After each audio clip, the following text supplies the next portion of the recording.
Hello everyone and welcome back to another tutorial where I'm going to show you how you can download and install the Tekken 8 game on your PC. So let's get started right away.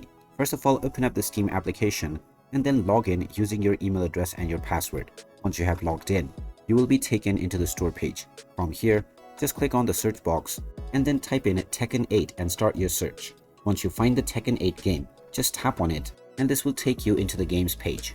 You can watch the trailer and also the reviews if you wish. And when you scroll down, you will see the Add to Library button. This is the demo version, however, and if you wish to just demo the game before you buy it, you can download this version and it will be added to your library, which you can start enjoying after it is downloaded and installed.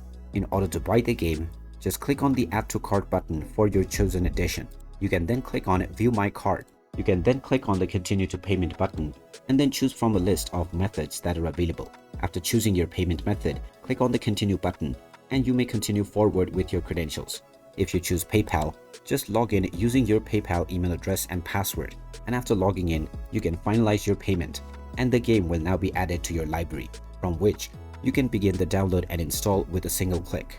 And there you have it. That is how easy it is to download and install the Tekken 8 game on your PC. If you find this video helpful, don't forget to hit that like button and subscribe to our channel to be up to date on more tutorials. Thanks for watching and I'll see you again in the next one.